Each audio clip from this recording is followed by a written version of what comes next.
Do you find yourself swept away by the constant change and turmoil around you? Whether personal or professional, these challenges can keep us from living a life of peace and productivity. I'm Liz Hurl, a licensed clinical marriage and family therapist, and I want to show you data-driven strategies to help bring stability and peace to your life. Welcome to the Anchored in Chaos podcast. Hello, everyone. Liz, hi, how are you? I'm good. Good. What are we talking about? Happy New Year. This is our second shot at this one. Yes, all right. So Yes. we had a really rough take the first time. We did, and We got about 20 minutes. we always like to pull back the curtain on how podcasts are done sometimes. But If you're recording, video or audio in our case. that's right. We share a wall with a really great restaurant, and we happened to do that on a Sunday. Sunday. And it was calamity behind this wall, and it came across. No, it was a Friday. It was a Friday. Well, anyway, it was absolute calamity behind this wall. So this is our normal recording days on a Tuesday where everything's much more chill, which reminds me of chill is we just had our first really bad winter storm. Yes, there was a lot of accidents, So I hope everyone stayed safe. Anyway, a lot going on, and we drug our butts in here. We finally get this That's done. right. Yeah, get it all done. We've got in, and we're in new chairs. We're in a new setup. New chairs, new Yeah. look. So hopefully, I don't know, unless you're watching this, you're not ever going to know that. It looks a bit more professional on camera, and it keeps us more upright, and we're not melting into our chairs. And I appreciate it. Thank you for doing this. Yes, sure, Tiny. Yeah. So the idea today is we had a previous episode regarding New Year, New Me resolutions, like the myths therein. I wanted to do something of a different take of new opportunities. Even since we had discussed doing this episode, I've watched even further reels of people saying, if I'm just getting in there, can you give me some grace? Or versus like, I'm just going to do run of the mill, getting into the gym, doing things like that. And this is more than just a gym we're going to talk about. That's generally the big, I would say, goal people do at the first of any resolution is today, this is going to be my year. I'm going to get fit and do all these things. Yeah, and the first stop we want to make is correcting the hazing and teasing of people who are trying to pursue resolutions. Correct. Okay. As a gym owner, I have a private facility, but as a gym owner, I can tell you, you look forward to that, right? It is actually our growth season, but I want people to understand that you will not catch me poo-pooing a resolutionist because they are doing tons more than a person who's still parked on the couch. And I think we need to give up on that stuff and be a little less childish about that whole thing. I realize the gyms are going to be busy, but you know what? Everybody's trying to get there, and everybody starts somewhere, and you guys need to suck it up. I would say myself, I would utilize myself. For many, many years, I was a newcomer to the gym over and over and over again. And in 2023, that was one of my New Year's resolutions, was to go into the gym. And I had a goal weight idea and just trying to be healthier overall. Yeah. It took on a life of its own after I found a lot more healing from it than I even ever knew the love that I could have for myself. Right. In fitness and things of that nature. So it can evolve and develop into something. But I would say that's numerous times before I had been inside the gym. And people who come in, that awkwardness, it goes away. And pretty soon you see familiar faces. And in all honesty, to help try to quell some of the concerns people have is most people who come to the gym are doing their own thing. They don't care what you look like or how you're dressed or what you're doing. Hopefully there are good people in there that would help you and correct you along the way. That's not always true, but I want people to understand when you come to the gym, you rent that place just like they do. So you're as entitled as they are. Well, and I shared with you this on our first go round of this, and that is most of the people are actually looking at themselves and not really looking around to anyone else. And I said, it's the battle of the tripod. I've never seen so many cameras in all my life in a public gym. It's very bizarre. Do you have any cameras in your gym? No. But you know what? Because it's private, those people who come in, I have some people who are amazing athletes, and they're more than welcome. Sure. They're more than welcome, but I'm not competing in the space. It's one at a time in my facility. So I welcome it. This vanity thing that we see in the gym is bizarre to me. It's that people think that they need to record every single moment of their exposure in the gym. Goodness gracious, people.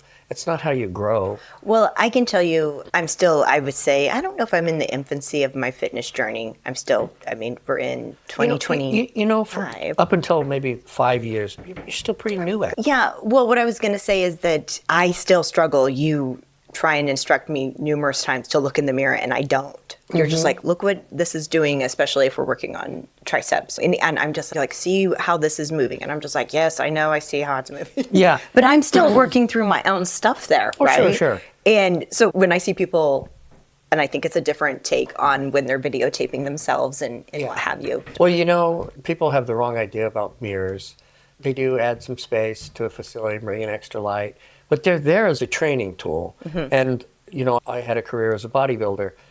Bodybuilders get teased all the time about mirrors and looking in the mirrors. But in training, how can I literally eyeball if something is even, if I'm doing something correctly, if I can't see myself? Right.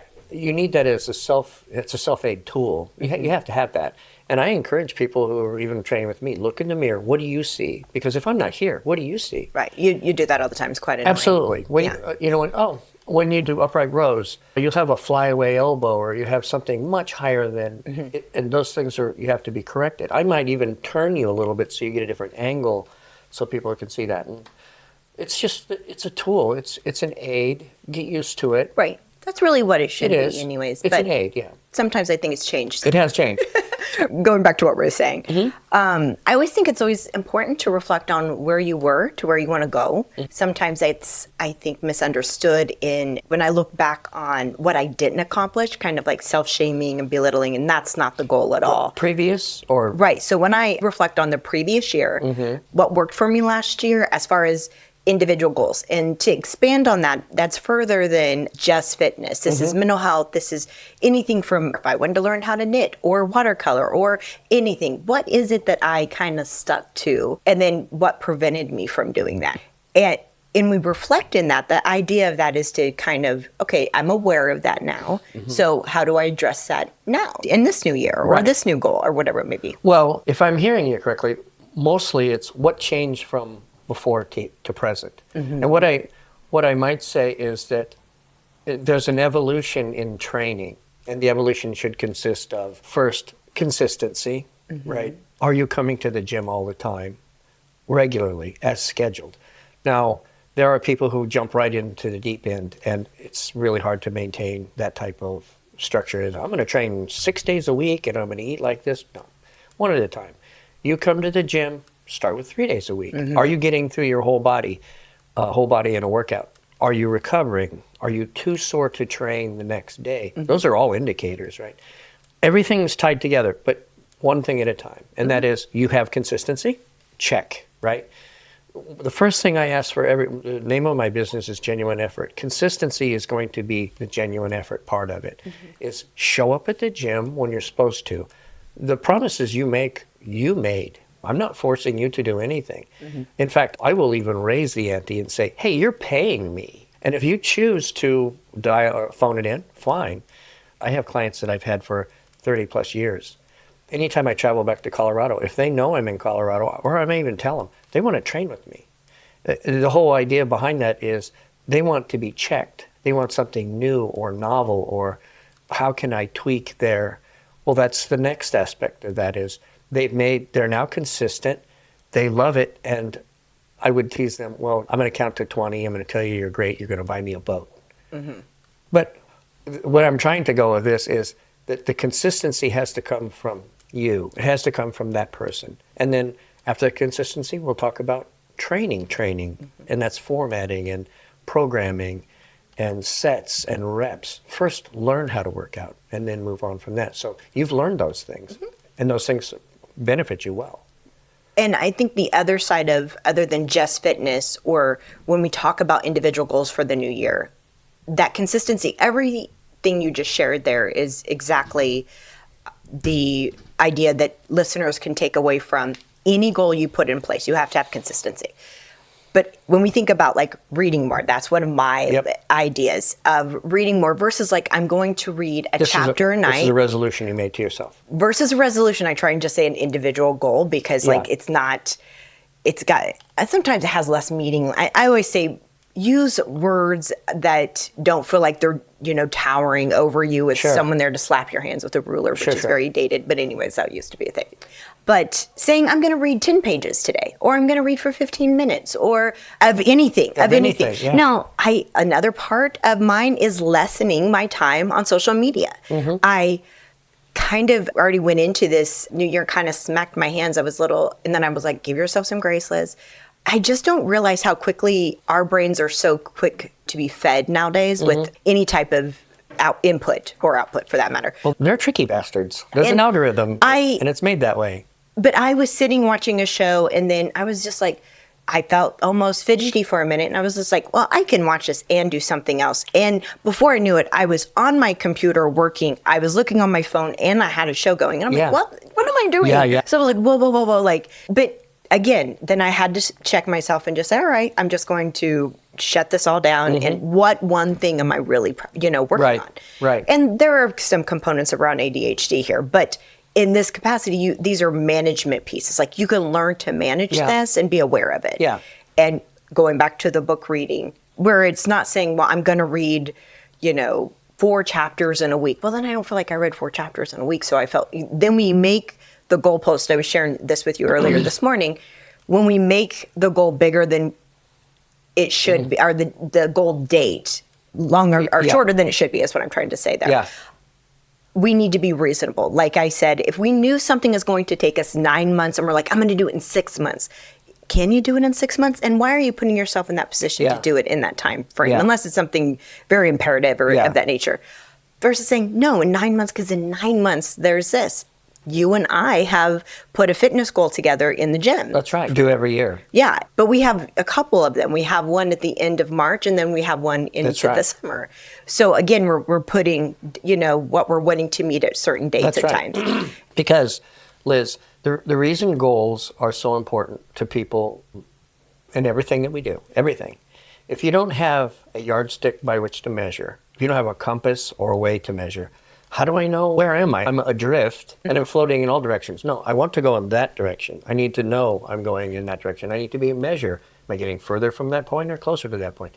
That's very important. You're mentioning timeframes where you know that I use calendars a lot. It's important that we pick a date, move forward so that we know that time grows short and I got 10 weeks. In 5 weeks from now you go, holy smokes. Where'd those 5 weeks go? You better keep an eye on it. And the most important is that it's the realism of what you've chosen.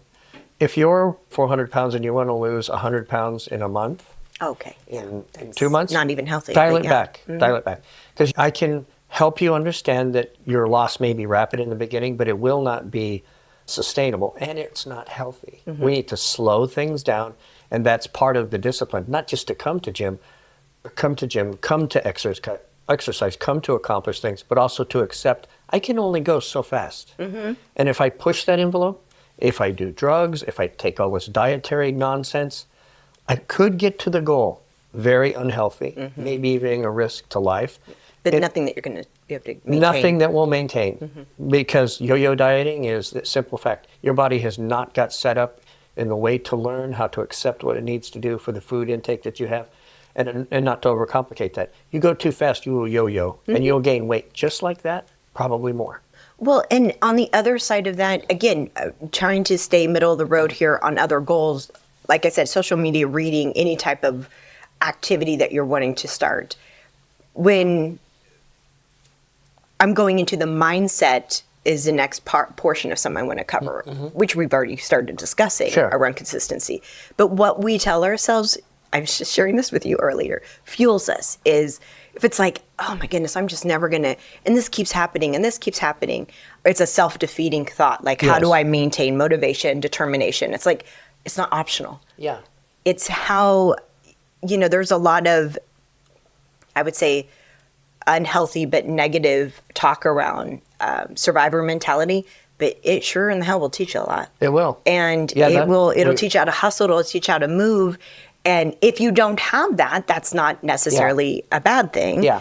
But if you are aware of that skill set, I think you might want to lean into that in your mind. And then how do you grow a mindset around determination, consistency, things of that nature. All of this is a learning experience. Whatever your goal is, whether it's fitness, whether it's reading, whether it's activities, or whatever your goal Absolutely. is, even if it's in relationship building. Right. Like, I want to really be more mindful. The idea for myself of being more mindful with my children Yeah. and not being on social media. Yeah. My daughter had said to me, my youngest daughter, who's 10, had said to me a few times over Christmas break, and it kind of stabbed at me in a good way, of a reminder.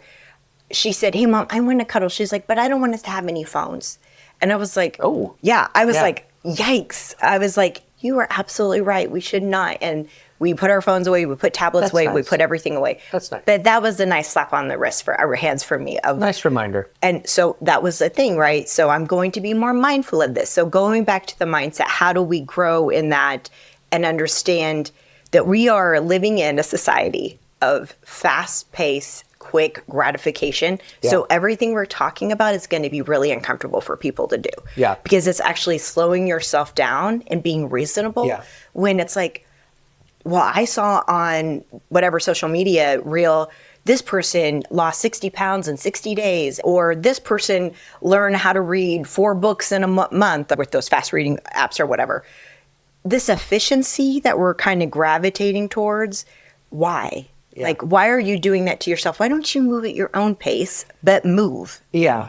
Well, it's the competitiveness of, you talked about behaviors. Now, I've mentioned to you that I did part-time work at a casino. Mm-hmm.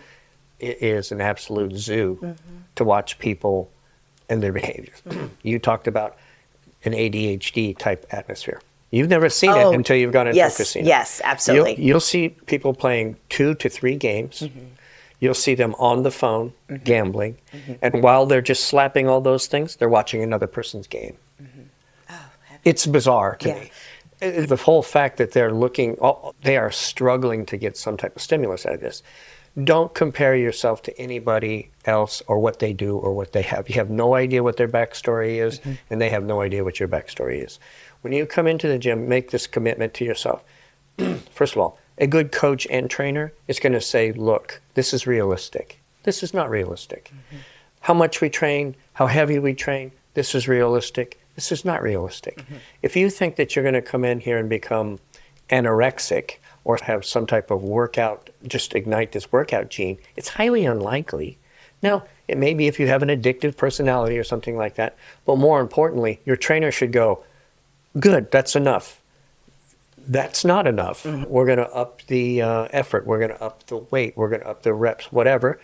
The idea is not to break you or to ruin you or to make you too sore. But the whole idea in what you were saying is your trainer is going to dial you into this focused idea. This is what I do today. The discipline is attaining it. The discipline is also saying, I walk away from it, right?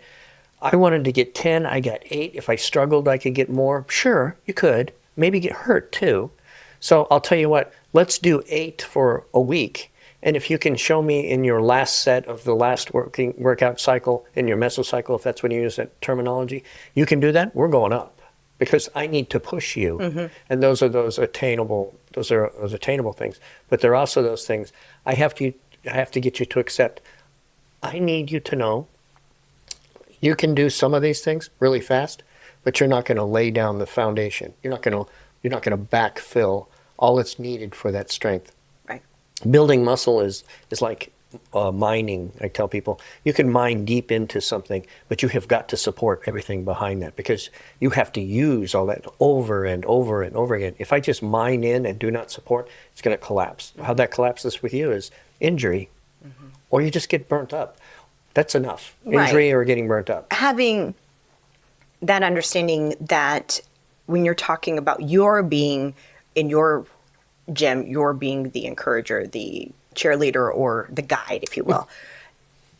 For individuals, when you're doing an individual goal, such, again, going back to whatever goal you're setting for yourself, it doesn't have to be fitness related. How do I keep myself, that mindset going and maintaining that? I want to talk about why we are quick to cease with any type of goal, whether they be resolutions or not, and that is setbacks or I didn't get to where It's I going wanted too to. slowly. Yeah, It's just- I'm yeah. not at that place yet, or I didn't receive something back, or, well, you know what, I never read it all this week. I might as well forget reading. Or, I got on my phone. I started tracking because you can do that now. You can track your activity level in social media. Man, I was 20% more. I never did, whatever it is. So we have all of these great, which is being very facetious there, ways to actually diminish our abilities and kind of come after that piece of us of saying, well, you're failing, you're failing, you're failing. This didn't do that. So these apps aren't also great cheerleaders as people want to presume that they are.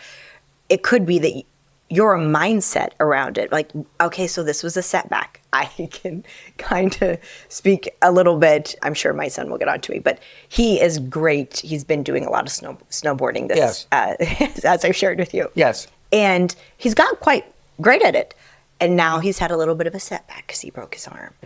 And I'm like, all right, so now what do you have to do next? First off, you have to heal. I know that's a little tough for him because he's a real big go-getter. Yeah. But now you have to realign your sights with a different goal. Yeah. So I utilize that. But even if it comes to looking at, well, I didn't read any at all this week or this month or whatever, so I might as well, that's out the door. Yeah. So you pick up the book that week. And That's right. That's what I want. I really want to push that on listeners and viewers that I don't like the idea that at the beginning of the year, it's the end all be all. And if you get, caught up in something, life, jobs, whatever it may be, and weather, by the way, because I was just going to say, I was telling you, I'm a little frustrated because we're behind because of the weather and I'm irritated. But it's just, you were like, well, it just happens. What are we going to do? It's just the weather, right? Suck it up. But when we get into that, like, I'm already behind, then it's easier getting that defeatist mentality of saying, like, I can just quit now. Well, there's a lot to this. The example I make for someone like Lucas who loves what he does, he got hurt, and now we have to, is the message I try to give to an athlete. I can't make you Mr. Olympia in a weekend. I don't care what you look like. I don't care how hard you train. That doesn't happen. That's years and years and years. The idea is to make this part of your life. I'm not going to get you in that tuxedo in a week. I need 3 months. Right. You're not going to look good on film that you're going to like, that you've expressed to me, or you've brought to me some photos of what you'd like to look like. Fine. But you're a long way from there. I need to be brutally honest with it. Slow down. We'll take care of it. We'll lay down a game plan. We'll do this. We'll go fast. We'll go slow. I'll temper the speed and the brakes. What you said there is going to be the worst part. What's that? Slow down. Slow down, yeah. And that is for Lucas, who broke his arm. The same thing I say to athletes who wish to, and I have. I've trained Olympians. I've trained celebrity. I've trained people who are really, really great athletes, and that they want to do this and they want to do this and want to do this. I get it. I get it. But you came to me to correct something. I can't speed you through learning how to do it correctly. You're a great squatter or a great bencher or whatever you do great, including your sport, but you keep injuring this, and this. Well, I'm a doctor. I'm not just a guy who got a certificate hanging on my wall from a weekend course of yoga. I've been doing this for almost 40 years. I've seen every body type and nearly every type of injury. It takes time to heal. And subacute injuries are career enders. Those are the ones that they don't hurt. I got hurt, couldn't do anything, followed directions to the doctor, now I'm back in there pounding it. I see people over and over injured, re-injured. Now it's chronic. Now it's ruined. We even talked about a young man who my sons knew with, great athlete, would not take the advice of doctors and his family. He just wanted to keep going and going. Now he has literally no functional arm. That's slowing down. And that's part of discipline too. Slow down. If it hurts when I put you in one position, I'm going to change. We're going to discover how we can still do this thing with a different exercise or a different repositioning. Slowing down. It's a preventative tool so that you can advance. And if you don't learn how to put on the brakes, you're in all likelihood going to crash. Well, I was seeing another ad about that. Something about everyone gives up on their resolutions the second Friday of the January or something. It's a joke in the gym business. By March, it's a ghost That's town. what I'm saying. But if you get all of this feedback, I want to talk about for a moment the mental health pieces of this. Of you're getting constant feedback, and these are all false validators, negative belief systems of people's opinions and ideas that feel like really heavy on you. Like, I'm not going to obtain this. I'm not going to do this. Yeah. I had a mutual friend of ours and colleague post on her social media that she's just now picking back up weights. I said, that's where you start. Good job. I'm like, she's like, I'm really going to try. I'm like, that's awesome. Yeah. I want to encourage you to do even just something small. I kind of missed the point that I wanted to make with that is people who start something and then they fall off and then they come back and they think, well, I'm starting all over. No, you're not. Yeah. Right. You climbed 10 stairs and then you stopped. Sure, maybe you dropped 2, but you're not all the way at the bottom. Look how far you came. Keep it in mind. What did I learn? How can I apply it? Don't do that again. Just don't do that. And reapply. That's the discipline. Yeah. If you're no good at getting up in the morning, okay, get up 15 minutes early, have your clothes already laid out, sleep in them. I don't care what it is, but get out the door and get where you're going and walk in the gym and start off doing something, and pretty soon it turns into something, right? Well, eventually, right? Again, what are we doing to bring in that mindset around how I feel about myself, how we feel about ourselves? The mental health component is very strong here because of all the influences and insights that we get about everyone else. We need to be encouraging one another, which isn't generally, unfortunately, a big component of social media. Yeah, it's not a strength. When you have to build that within yourself on any goal, whether it be fitness, whether it be any type of goal that you're having. Mental wellness, one of the things like practicing mindfulness and how do I want to take time to do that, or any type of recognition of self. Like I'm going to take like 10 minutes just to sit in my own present self. I would actually encourage anyone to do it. It's a lot harder than you think. It's a lot harder than you think to sit with yourself. It is. And being really encouraged and kind to yourself. It's a practice effort, especially if you have a lot of negative feedback in yourself. I'm going to speak to that really briefly, is that those that know, I'm a morning trainer. I like to get it out of the way. However, I used to be an evening trainer forever. Regardless, when I train in a public gym and I'm going to meet clients or whatever, I always show up early. I will always show up. I will have something in my belly, meaning I'm not going in there after being up all night and not having, I have eaten, I have 1 or 2 in my belly, I feel pretty good. I will recline my chair and try to dial myself in, right? And that is just relax, just reflect, think about what you're going to do through the day, rehearse that through your head. I know that it seems like work. It's not. It really helps add clarity to your mind. When I go into the gym, I'm going to do this exercise and this exercise and this exercise. It falls apart when you walk in and there's a guy on that machine that you need, and there's a guy in, okay, here's the alternate plan. This can do something similar to that. I'll do that today. Find yourself. Dial it all in. Get focused. Get yourself back where you need to be. It's not a hardcore event. I'm going to do sets and reps, move on. Sets and reps, move on. So I hear you saying with any goal, you need to be able to, see the goal. Like, here are the 5 things I want to do today. I know. That's this in a calendar, right? Right. What's this look like? I can sit in reflection and think, these are the 5 things that I want to make sure that I do today. Submit this, complete this, whatever it is.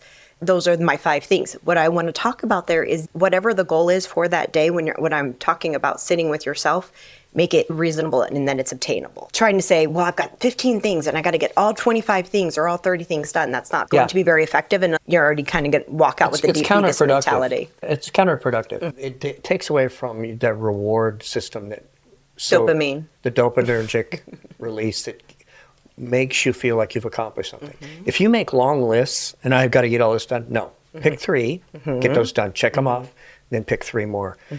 It's highly unlikely. Even the most efficient people, there are very few multitaskers, very few. I would say mothers and short order cooks. Yeah. That's about it. Everybody else tries, and then this is half done now, and this is 3/4 done, and that only raises your stress level. So I would venture to say, I would ask any of our listeners or viewers that how many times have you been doing activities, whether it be in the office or at home, and you have so many things on your list that you walk into the break room or you walk into the kitchen, you walk into the other room, and you're like, I don't really recall what I was coming in here for, but I spotted something else I need to do, and now I'm going to start working on this. And then I walk out, and then I'm like, okay, I am now maybe 4 or 5 items deep in from what I was originally working on, and now it's lost in Neverland. And then I'm like, oh my goodness, why did I? And then we're that whole belittlement of self, and like, you came in here for one specific thing. So when we talk about slowing down, and we're saying, and by the way, pot calling the kettle black here. I have to be Same. no, Liz, you're coming in for this. This is what you're going to do. Just look away. That's not there. It's like you have to really focus your energies. And it is a lot of work. Yeah. But making sure that you obtain those things, then you're like, okay, now I can go back to this. Yeah, so I'm going to put my finger on what I think that is. And I suffer from it too. I've gotten much, much better. My brother-in-law used to say it's conquer mode. I go into conquer mode. That is, I'm working on something and I never stop, right? I'm working on a project. I need to get it done. I need to get it done or out. And every time I'm at a rest stop where I could stop for a break to eat lunch or to have dinner with my family or to stop and continue the next day, I go right past it because, it's only a little bit more and a little bit more. Well, what happens is now I'm exhausted. I am a little further in the project, I'll admit, but I'm in a bad mood. I'm all those things. You're hating the project at some point. Remember that acronym, HALT? Am I hungry, angry, lonely? Yeah. I'm all those things. And you had every opportunity to take a detour and correct all that stuff, but you didn't. The other is, you were talking about when people don't take the time to, say it again? Mindfulness, practice, self-awareness, being in your own space. Being in your own space is that you come in and you see this list and it's daunting and you start something else. That's not only a little bit of an avoidance, but it's also you're trying to jumpstart your dopaminergic. I get something done and it feels good. So here's my tip that I give myself. I've built whole homes from dirt to doorknobs. And you pull up and you go, oh my gosh, what do I got to do today? I got to do everything. Okay, don't do that. You're going to start here, and you're going to stop here. Today, I'm just doing this.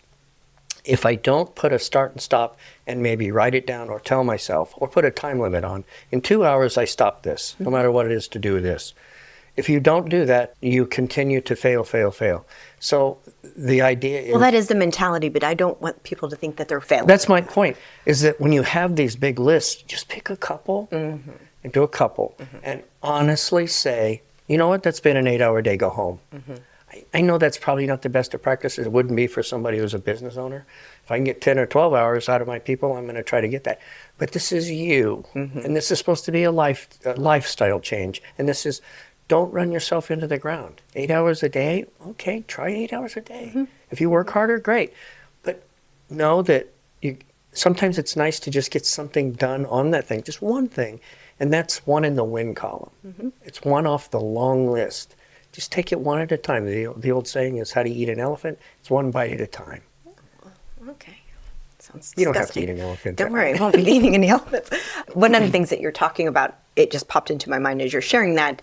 One of my own antsy little states of mind this last weekend is I am not a great sitter. And what I mean by that, I don't sit for long periods of time. And when you're frozen inside your home and you can't get out, because literally my side door was frozen. Cabin fever. I was like, okay, so I'm like, this gives me an opportunity when it's like, hey, how's it going? I'm working. And that's what I did is I worked. I worked on episodes and I worked on some of my practice work and I worked on a lot of different things.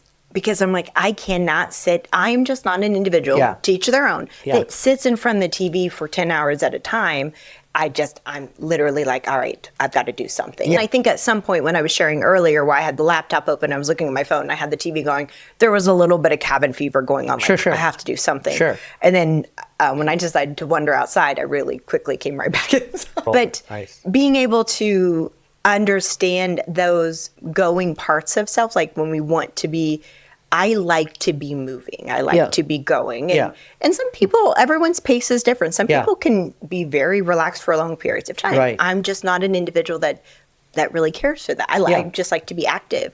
And which is really interesting because if you would have asked me that 2 or 3 years ago, I probably would have said I was a little bit more lazy. And now it's interesting how we develop different traits. You shifted gears and people will learn your story more and more as we go along. But Liz started at a point, just to recap, started at a point where she thought she was stuck. You can tell in my fitness, You thought you were stuck. And you thought, well, this has been life. This will be Liz to the rest of Liz's life. And it wasn't true. And then when you discovered it wasn't true, hey, what else isn't true? And part of my job is to help motivate and to go, that's not true, Liz. That's not true. And the reason it's not true is because we can do this. We can change this through exercise and the way that we approach health and fitness. You don't have to starve to lose weight. You can eat really good food. You don't have to go hungry to lose. I know they're the same, but people don't realize is that they always think they have to be starving and giving up. No, you can eat excellent food, really, really excellent food all the time and still lose weight. You have to learn how to drop some of the stigma, get on board, and when you get on board, you go, hey, this isn't so bad.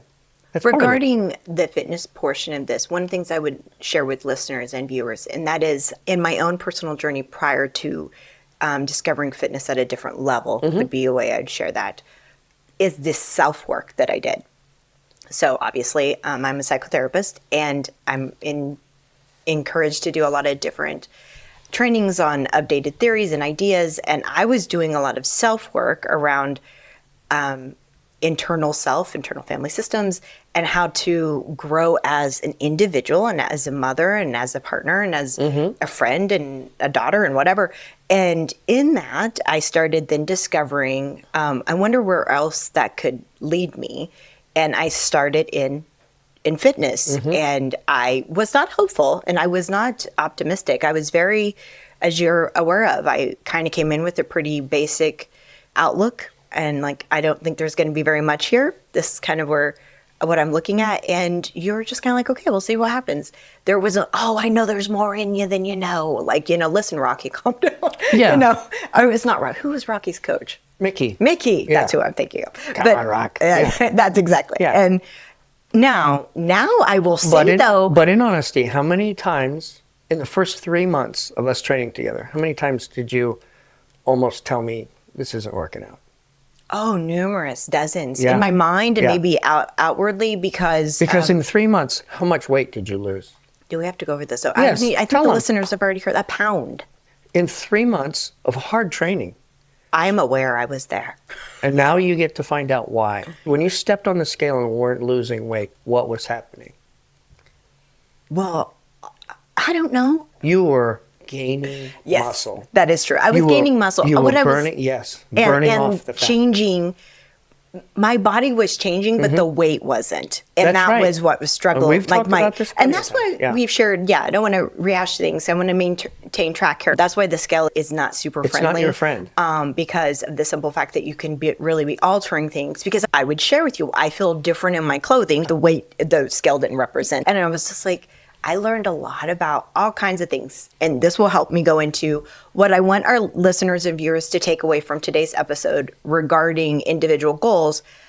I was going to give out 4 or 5 different ideas of mental health, and then I was going to have you look at reasonable goals that you would give out around fitness, and then of course you then take that information and apply that anywhere. You can apply it towards whatever. You can do woodworking, or if you want to paint, or if you want to, whatever it is. Absolutely. If you have been staring at that room in the dining room and you're like, I've been wanting to paint that for like 2 years. So you paint it this year. And then how do you maintain that? So one of the first things to kind of go back to what I was saying around mental health is practicing mindfulness and sitting with yourself. I would definitely say be reasonable of giving yourself maybe you want to gradually step into that time, because it might be anxiety provoking for some individuals because we rarely are without stimulation. If we're sitting, I think that you need to put on non-lyrical music and something, not Metallica, but for some in different circumstances that can be helpful. That's right. I will say, I don't want to, I'm not trying to go after Metallica here. I'm just saying. Swear by it, yeah. But as you're doing some mindfulness and you're trying to you're going to really regulate your breathing and things of that nature. Yeah. You want to put yourself into a different state of mind. And I want you to concentrate on yourself for 5 minutes. That's it. That's all I'm asking. For 5 minutes, you're just really going to concentrate on every aspect of your breathing, your muscles, you're going to contract, and your muscles, you're going to relax in that. Yeah. And I want you to feel your whole self. Yeah. I've shared this with you before. You shared the same thing. This is what I was going to find out. Where you going to bed. Yes. When you realize you're like, have I been walking around all day like that? Well, yeah, you get into bed, and I've told Liz this plenty of times. I said when you get into bed, just relax and try to chill out. And you have to tell yourself to relax, and you literally go, and you realize you've been holding yourself up all day. That's right. Absolutely. Let it go. That's what I'm saying. Do this once or twice a day for just 5 minutes. And what I want, my other hope for you is you're like really learning to foster a lot of self-compassion and reasonable time. Like, why am I putting this much pressure on myself? Like, start really evaluating how important this is to you. And whoever is putting this pressure on you, is it something that is necessary? Like, how much power this person has over me on my self-worth. Yeah, what's all that about? Yeah, like, if, they're going to say I'm going to really let them down. Wait a minute. Why am I letting that weigh on me so much? Well, that's a whole other conversation. Absolutely. We'll have another time. But just start evaluating, be gentle with yourself, be kind to yourself, and, be a little guarded in some ways, that you're just like, okay, align yourself with some boundaries of saying, when someone wants to put this on me, I'm just going to let it, keep it in their lane. This is kind of my safe space, if you will. I do think it's important that we do maintain, and another one would be around seeking connection, because we do need people that are encouraging us. Are they encouraging you, though? That is another question. How are they encouraging you? It's like, well, you'll only be good at this if you do X, Y, and Z, versus I love to see the effort, and that's awesome. Yeah, that's what it takes. Liz, not only the clients that I train, but I've been in gyms lots of time, and I've known somebody, and I've introduced them to somebody who maybe they're looking for a training partner. You know what? I've also introduced people and go, this is so-and-so. She's very good at what she does. When you have questions, you can come to me or her. And those people, typically, I would tell you, I like to run in a good circle of people. They're actually very upstanding people. And they get great pleasure in letting people know, well, you know what? You did that okay. Let me show you a little something. And you step in. That's a good thing. That's a very good thing. Now, as far as establishing goals, most people who go in there, they're always under the impression everybody's looking at you. We covered this. What we see nowadays is they're looking into their own camera. They're more concerned about them and what's in the mirror than you can ever imagine. But more importantly, dress appropriately. I have trained exotic dancers. I've trained people who they have phenomenal physiques. And they'll come in with a thong leotard, and they'll come in with a crop this, and you're not going to train that way with me. They're going to come after you for that comment. I know, but what I'm saying is, this is not I have strong opinions about this. I have very strong opinions. In a public gym, you have kids, and kids don't need to see everybody's body parts, right? We're there to accomplish goals and through exercise, not a fashion show. I don't like it to be a meat market. You can have all of that stuff over there, but over here, we're training. The same goes for me. And by the way, spandex is not for everyone. It's not for everyone. And more importantly, you come to the gym in what you think is comfortable. I have seen some of the best physiques, Liz, you know as well as I do. I like baggy stuff. I rarely expose the way that I look. I want other people to do that. Be the most underrated, misunderstood physique in a pair of baggy sweatpants. I think that is so cool. Well, at the same time, I would counter in saying when the time is appropriate to reveal yourself, do so proudly. Sure. Liz teases, well, I'm not going to go there. She teases me because I wear baggy stuff. But the whole point is, I want people, when you come into the gym, you be comfortable. The reason why I think you're correct on this, and I do see what you're saying there, I just really push for that encouragement of that. But in landmarks, right? Okay, fair enough. Let's say, you're starting this adventure, and we know that we're going to be 2 years into accomplishing some type of goal.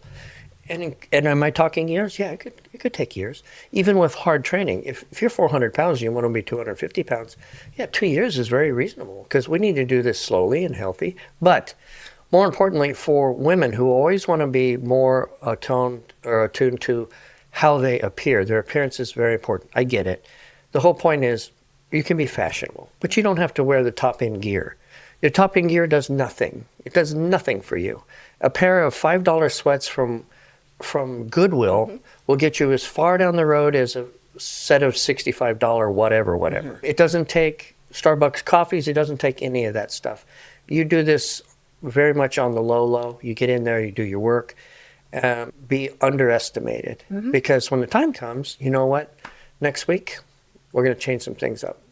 I want you to change. I will actually tell a client, try on some new stuff. I want you to see what you look like in this. I've done it with you. You went from what you were to what you are, and now you're more comfortable at it. I'm learning to do that with you too, because I have major hang-ups about myself. I don't know anybody who isn't right. a little fragile about the way they look. But the whole point is there are landmarks, and we'll get to those landmarks. When you get to where you're more comfortable, we're going to advance that, even in the way that you present. And the whole idea is that we tie your confidence with your accomplishments, right? In giving, I just kind of went over some of the mental health goals that people and listeners can look at. One of the things I had written out some for the fitness realm, and the first thing I thought about was exercising regularly. But what do I mean by that? Right. Going back to what you said earlier, if you get to the gym, 2 times a week or whatever, there's a consistency that needs to be applied. That's right. So we're going to break this into, you're a raw beginner, never been in the gym, but now you're 30 or 40 years old. We have to accept the fact that you're not made out of rubber and magic like a 19-year-old. So with that, you need to do it smartly. Do you have any injuries? Any exercises you can't do? If you're going to find a trainer, I wouldn't recommend you go find a national ranked CrossFitter who's going to have you throwing medicine balls in the air. And we went through that. We're not going to do that. What you need to do is find somebody who you happen to know is a trainer and you like the way that she trains. That's what you want to do. Because you will not maintain a diet that you won't eat. Right. You're not going to maintain a regime of exercise that you don't like. It makes me sore. It hurts. I don't like those exercises. Fine. There's lots of things you're not going to like. You're going to have to push the envelope a little bit. But believe me, if a trainer is asking you to do things that hurt, you feel unsafe at, or anything, that's a terrible trainer. But otherwise, you're never going to maintain that. Right. So in setting goals, start with, for an example, I have lots of people that are 50, 60 years old. They want to start exercising. Fine. How about after work today? I don't even care if you change clothes. Look at your watch. You can walk 10 minutes that way, 10 minutes back. You can do that every night after you get home for 2 weeks. After that, people say, well, that's not enough. Okay, well, you've done it for a week. Now let's do 12 minutes. 12 minutes that way, 12 minutes back, or walk the block. Here's where I put on the brakes. Don't do more because you want to. This is part of the discipline. I really want to. Don't do it. I want that appetite to grow and grow and grow, because as you get better and stronger and more capable, you'll want to do more. This is where we taper into the training part of it. This is where we discipline all of that energy into. I'm working you to a point right now where I still have energy and I want to work. If you're really good at what you do, when you leave the gym, you have no energy and you don't hardly want to live.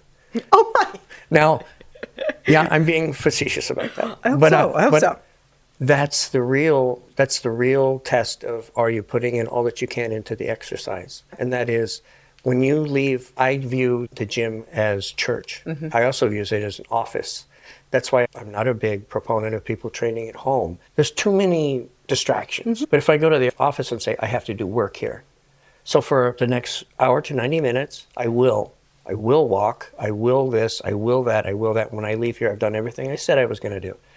Now, tomorrow you come back and you go, that went pretty well, I'm not too sore, we're going to do it again. But the whole point is it's all incremental, and there's a start and there's a stop, and you know where both of those begin. Okay, so that's one of the areas to start. Yes. And then another part, you kind of touched on it in there, but that I did write this out, is how and start looking at what you're putting and nourishing your body with. And that's really, really crucial. I mean, right now there's a lot of information out there. Things are coming to light about sugar intake. I thought it was really interesting. I don't want to veer off too much, but I thought it was interesting that there was a tie-in to, they're now tying things around alcohol into weight gain and all kinds of, and I'm like, absolutely. How's that breaking news? Yeah. But anyhow. Well, forever, Liz, forever, even the medicine side of information was saying it's okay to have a glass of wine at night. No, zero amount of alcohol. Right. And so that is one of the... There is no healthy amount of alcohol. There is no healthy amount of alcohol. And that's another thing. Everyone talks about dry January, and I don't think that's a realistic goal for individuals. But nonetheless, I think it's not. What you're putting into your body is important.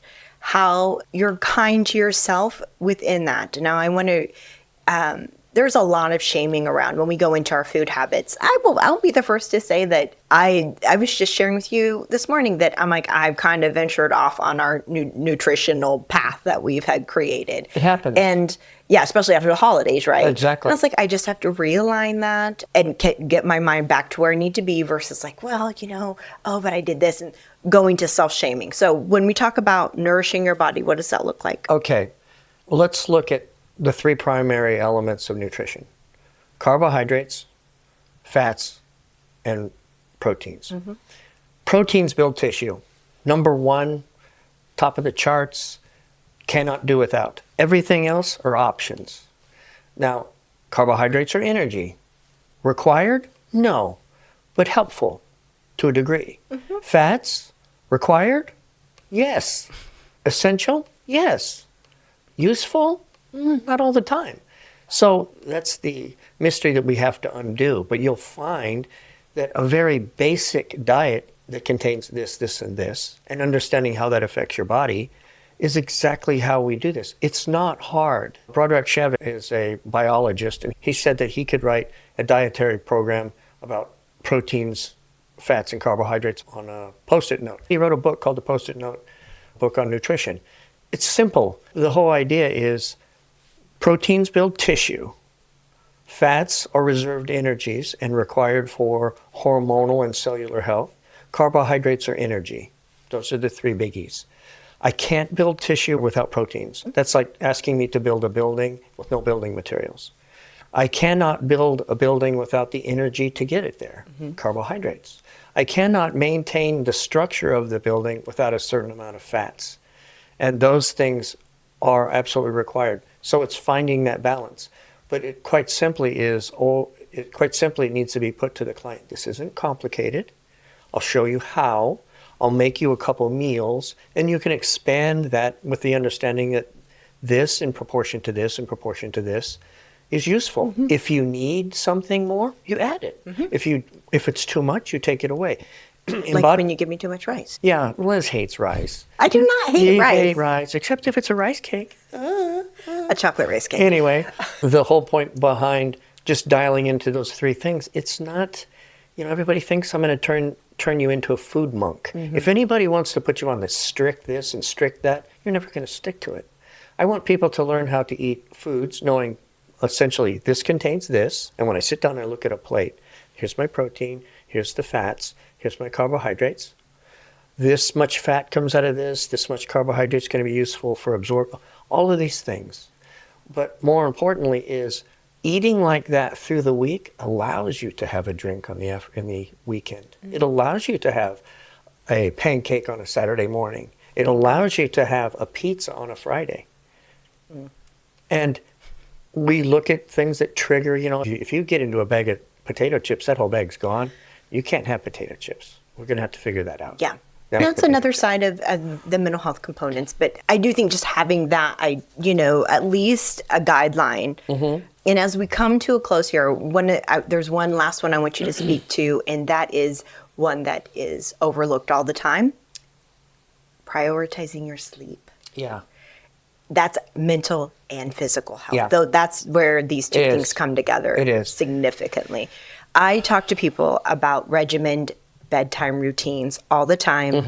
No electronics, no TV, we've even talked about why it's unhealthy to have a TV in your room. Kindles. Bedroom, that is, but any of those things. All of those things are not so. They're great. Well, they keep activating the old brain there. They do. Sleep has been so underrated for 20 years, and now the studies just show how fundamentally important. If there's one thing that will drive you into an early grave, it's not sleeping enough. There are so many bioelectrical, biochemical events and responsibilities tied to sleep. Mm-hmm. Mood dysregulation. There's just so much. Yes. Yeah. Your hormones. You can study prisoners, people who are locked in solitary versus general confinement, people who get 1 hour sunshine a day, 5 hours sunshine, all of that. You will see just what the decline is from poor sleep.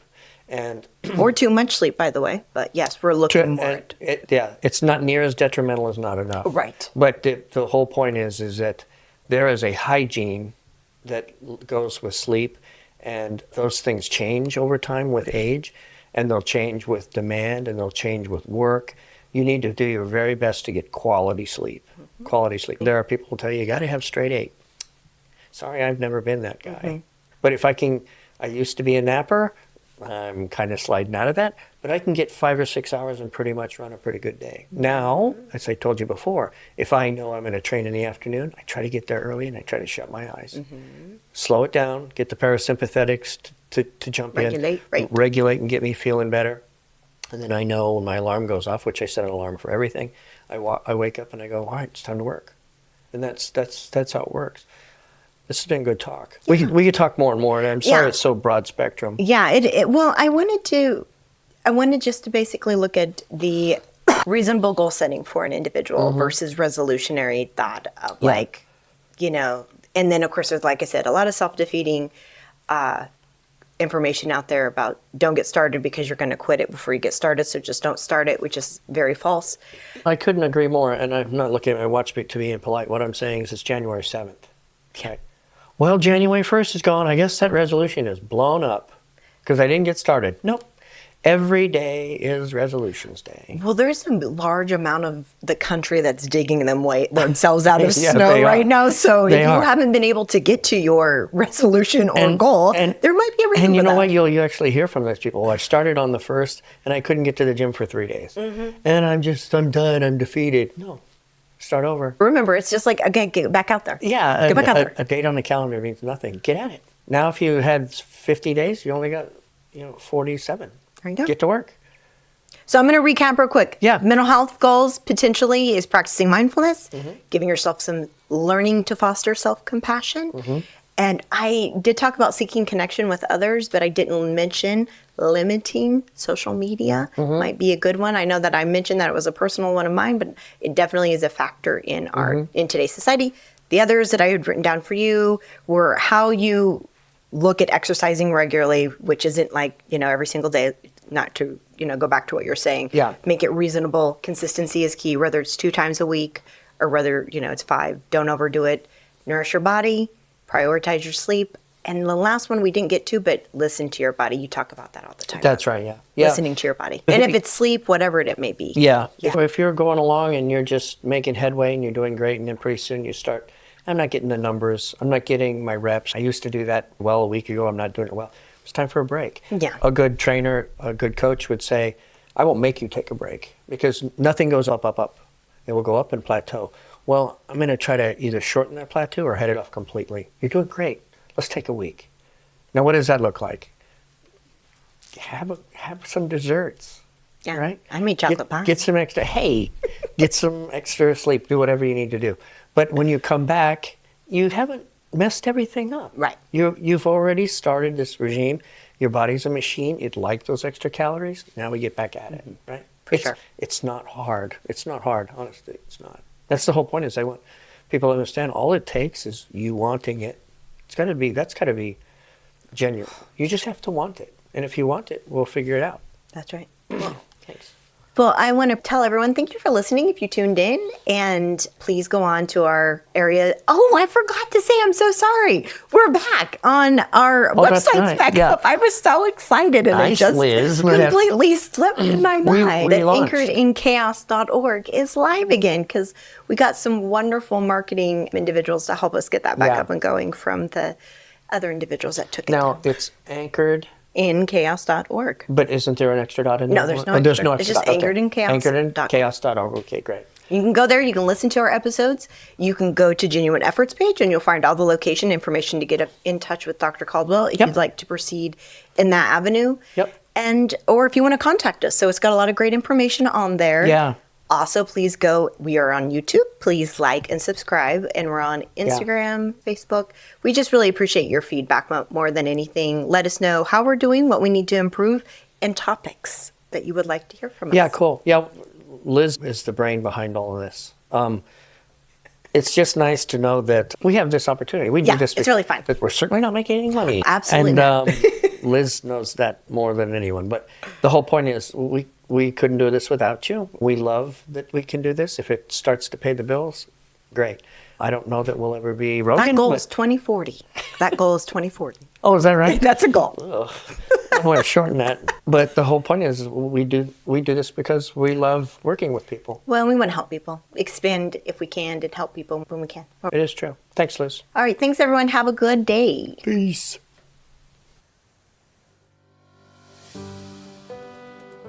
This show is part of the ICT Podcast Network. For more information, visit ictpod.net.